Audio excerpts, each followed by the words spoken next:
la Scuderia Ferrari, c'est tout bonnement désastreux. Et on avait déjà dit le mot inacceptable pour l'Australie, mais là, c'est encore plus inacceptable. C'est tellement une faute professionnelle de voir la Scuderia Ferrari se faire disqualifier. Mais se faire disqualifier. Les deux voitures disqualifiées. On a atteint un niveau de clownerie, je pense jamais atteint dans l'histoire de la Scuderia Ferrari. Jamais dans l'histoire de la Scuderia Ferrari, deux pilotes Ferrari, ces deux voitures de la Scuderia Ferrari, se sont fait disqualifier. Nous sommes le 23 mars 2025, au soir de ce Grand Prix de Chine, deuxième Grand Prix de cette saison 2025 de Formule 1.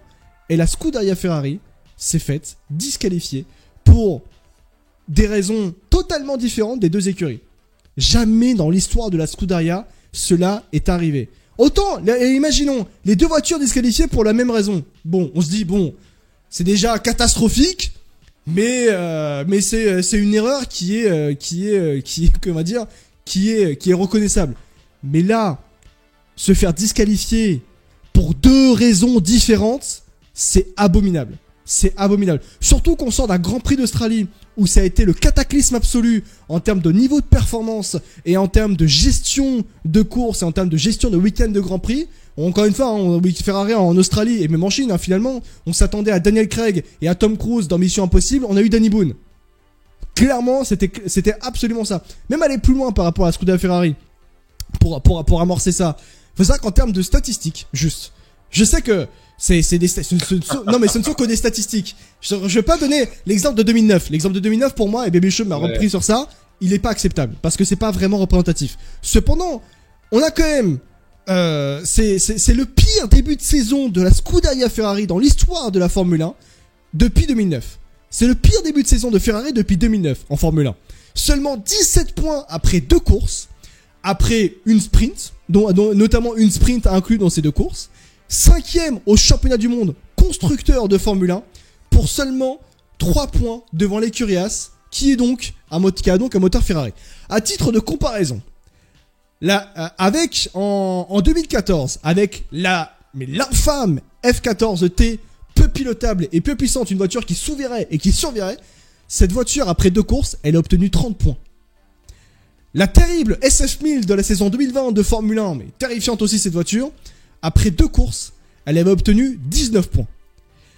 La SC25 est factuellement, je pense, une voiture qui est bien meilleure que ces voitures-là.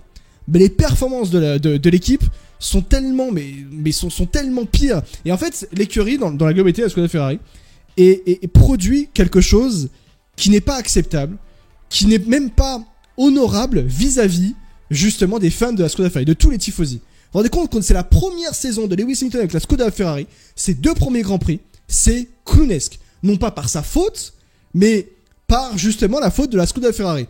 L'association Lewis Hamilton Charles Leclerc, c'était prévu que cette saison ça se batte pour le titre.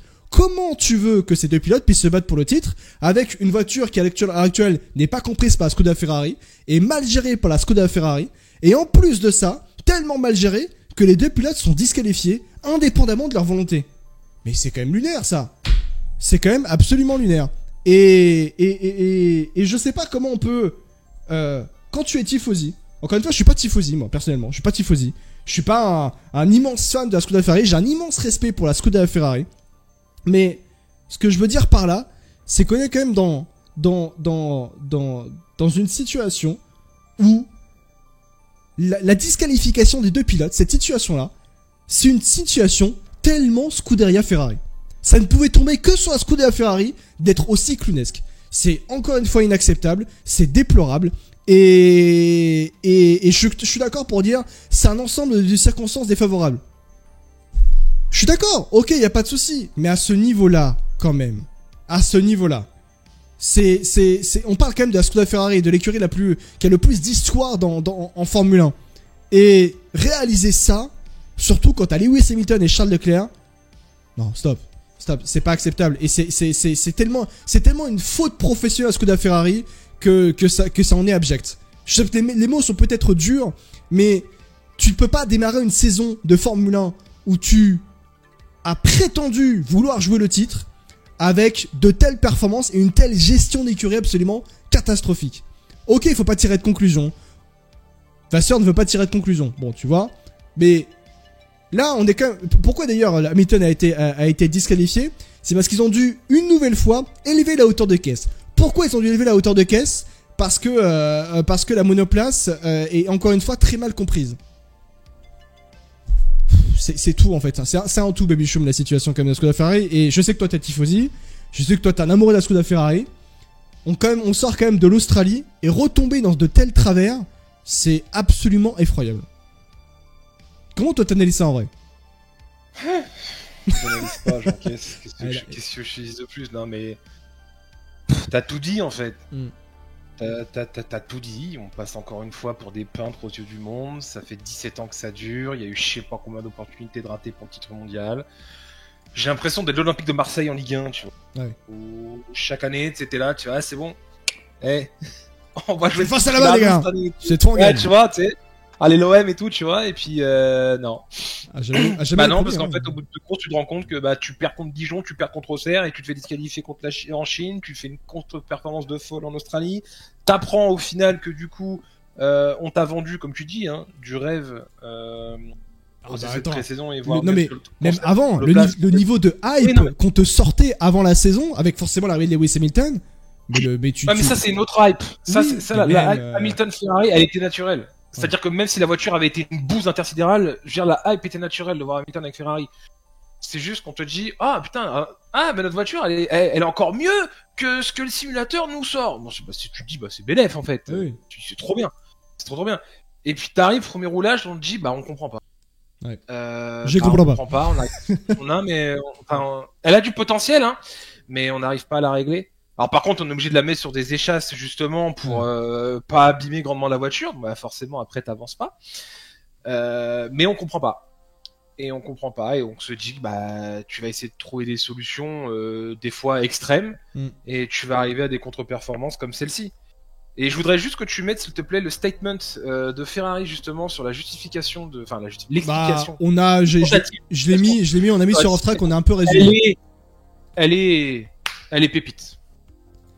Attends, je vais essayer de retrouver ça. En tout cas, on avait mis dans la déclaration complète. La déclaration complète de la Skoda Ferrari. Voilà, elle est là. Merci beaucoup à Skoda Ferrari France qui fait un travail exceptionnel et qui est toujours à l'affût de toutes les infos de Skoda Ferrari officielles et bien sûr également par rapport aux insiders. Il y a plein d'explications qui sont sorties. La déclaration de Skoda Ferrari suite à la disqualification du Grand Prix de Chine. Ce qui nous permet aussi de mettre en valeur pourquoi Lewis Hamilton et Charles Leclerc ont été disqualifiés donc de ce Grand Prix de Chine. Charles Leclerc était sur une stratégie à un seul arrêt aujourd'hui et cela signifie que l'usure de ses pneus a été très élevée, ce qui a causé la disqualification car la voiture était en dessous du poids. En ce qui concerne l'usure du patin de Lewis Hamilton, nous avons mal évalué la consommation par une petite marge. Il n'y avait aucune intention de gagner un quelconque avantage. Nous tirerons les leçons de ce qui s'est passé aujourd'hui et ferons en sorte de ne plus commettre les mêmes erreurs. Il est clair que ce n'est pas la façon dont nous voulions terminer notre week-end de Grand Prix en Chine, ni pour nous, ni pour nos fans dont le soutien est inébranlable. Je rajoute par rapport à ce qui est de Charles Leclerc, c'est le même cas de figure de la disqualification de George Russell l'an dernier. En Belgique, quand il gagnait. Oui. Je trouve ça débile, mais oui. Oui. De quoi, c'est-à-dire Bah non, mais ce truc-là de dire bah t'as les pneus morts, bah du coup t'es disqualifié quoi. Mais tu sais trop léger. Parce que t'as roulé, enfin t'as le droit de faire un arrêt ou pas, ou enfin tu vois ce que je veux dire. Mais tu vois, c'était extrêmement risqué. Voilà. C'était mais tout ça. Non mais tous ceux qui ont fait une stratégie à un arrêt, il faut le dire honnêtement, hein, c'était extrêmement risqué. Vraiment, c'était extrêmement risqué. Parce que on avait eu le cas, la jurisprudence George Russell en Belgique 2024, donc l'an dernier. C'était d'ailleurs un truc que je crois que j'avais dit le live en live pendant le React. Attention à ça, parce que s'il y en a un qui peut se faire disqualifier à la fin du Grand Prix à cause de ses stratégies à un arrêt. Lance Stroll, il a tenu 35 tours avec 35 ou 36 tours sur son premier relais, mais il terminait pas le Grand Prix avec ces pneus-là. Il s'est arrêté en deuxième partie de Grand Prix. Et là, je trouve que ça a été très risqué. Leclerc a malheureusement été la victime de tout ça. Potentiellement que d'autres pilotes auraient pu être pénalisés s'ils avaient également été pris dans les filets de la FIA. Faut savoir que c'est des scruterings aléatoires. Donc Leclerc a été pris aléatoirement. Hamilton aussi a été pris aléatoirement d'ailleurs, justement. Si ça se trouve, Hamilton aurait eu une double disqualification personnelle s'il n'avait pas changé ses pneus. Aussi également, mais je suis d'accord avec toi, Fudron. Je suis d'accord avec toi. Ça aurait été exceptionnel, ça. Ça aurait été monstrueux. Percy, question, si Ferrari n'aurait pas été disqualifié et aurait fini 5ème et 6ème et quel aurait été ton avis du week-end? C'est une bonne question, Taléva.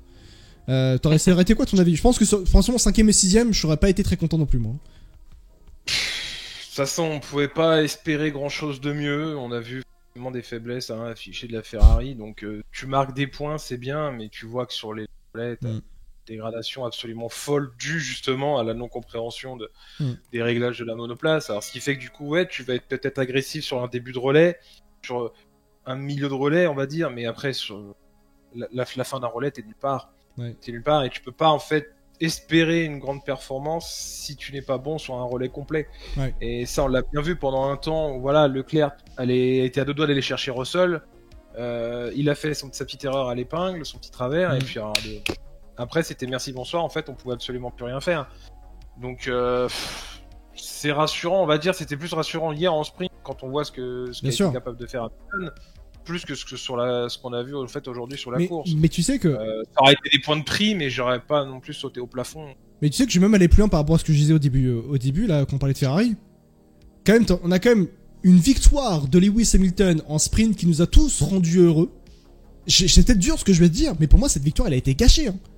Elle a été gâchée par cette double disqualification de Ferrari, cette mauvaise gestion de Ferrari, parce que c'est un niveau de mauvaise gestion qui est tellement Ferrariesque et tellement forcément clownesque, hein, j'ai envie de dire, et que cette mauvaise gestion, elle ternit, j'ai envie de dire, la première victoire en course de Formule 1 de Lewis Hamilton. Alors il me semble que Leclerc se fait disqualifier pour 2 mg, enfin 200 combien? C'est moins d'un kilo. Je vais vérifier ça tout de suite. Alors les informations du coup. Pour Charles Leclerc, sa SC25 a été jugée 1 kg en dessous du poids minimum requis de 800 kg, donc à 799 kg. Il convient de noter que le contrôle de la FIA a été effectué conformément au règlement, même avec l'aileron endommagé. La SC25 numéro 16 a d'abord été pesée avec la pièce endommagée, qui a été récupérée et renvoyée à l'équipe, puis l'aile endommagée a été remplacée par une pièce de rechange, et qui s'est avérée être 200 grammes plus lourde que les avant en course utilisée. Ne satisfait donc pas les exigences de la FIA en matière de poids minimum. La mesure a été effectuée après que le reste de l'essence a été retiré du réservoir. Il n'y avait donc aucune chance d'éviter la disqualification de la course. Des raisons différentes pour Lewis Hamilton. Dans son cas, la SF25 numéro 44 présentait une usure excessive du patin à l'arrière de la monoplace de 0,5 mm, 8,5 mm d'épaisseur minimum par rapport aux 9 mm. Ah, d'accord, ok, donc aussi c'est très minime, hein, bien sûr. Cela confirmerait la thèse de Lewis Hamilton ainsi que celle des problèmes rencontrés en Australie qui avaient conduit à relever la SC25 entre le vendredi et le samedi. Le choix plus agressif ne s'est pas avéré payant en Chine, Hamilton ayant éprouvé des difficultés tout au long de la course et s'étant retrouvé en fin de course face à une mesure technique qui l'a exclu du classement final du Grand Prix de Chine, le laissant avec 0 points. C'est un 0 pointé en termes de points pour ce Grand Prix de Chine pour la Scuderia Ferrari. Et c'est vrai que là, au-delà même de Charles Leclerc, ce qui se passe pour Lewis Hamilton, Leclerc, à la limite, bon, ça peut arriver. Autant là, Hamilton, une usure excessive du patin, donc de la planche en dessous de donc la planche de, parce qu'il n'y a pas du bois, mais à l'époque c'était du bois, mais une planche de résine, elle est maintenant aujourd'hui. Ça c'est problématique parce que ça veut dire que profondément, la SC25 a une complexité mécanique et technique qui empêche la voiture de pouvoir débloquer son potentiel. Et au point où on a voulu débloquer le potentiel de la voiture, ça n'a pas fonctionné en course, et en plus de ça, t'es disqualifié parce que t'es non conforme. C'est ça pour le coup, c'est inquiétant. Très inquiétant. C'est très inquiétant quand tu vas arriver sur un week-end comme le Grand Prix du Japon. Oui. Ah mais là, ouais. Bonne chance. Bonne chance. Non, il y a rien qui fonctionne à l'arrière principalement et du coup c'est ultra problématique. C'est même plus des compromis en fait que tu es obligé de faire en termes de réglage. C'est que tu es obligé de régler ta voiture pour rester dans les règles à la fin de la course. Donc ce qui fait qu'en fait tu fais des réglages qui vont à l'encontre de la performance pure de la voiture. Ouais. Et tu te retrouves avec ce genre de choses. Et c'est pas rassurant pour la suite, c'est-à-dire il va falloir que les updates arrivent vite, il va falloir qu'elles fonctionnent vite aussi. C'est-à-dire que voilà, encore une fois, un cercle, une fois éternel, on parlait de celui d'Alpine, t'as un petit peu aussi celui Celui de Ferrari, où en fait, cette voiture-là, un coup va fonctionner en qualif, mais pas en course. Un coup va fonctionner en course, mais pas en qualif. Un coup va fonctionner sur un relais, mais pas le deuxième. Ouais. En fait, il y a très peu de week-ends parfaits. Très peu de week-ends parfaits et très peu de week-ends parfaits sur la longueur, sur une saison complète. Ouais, donc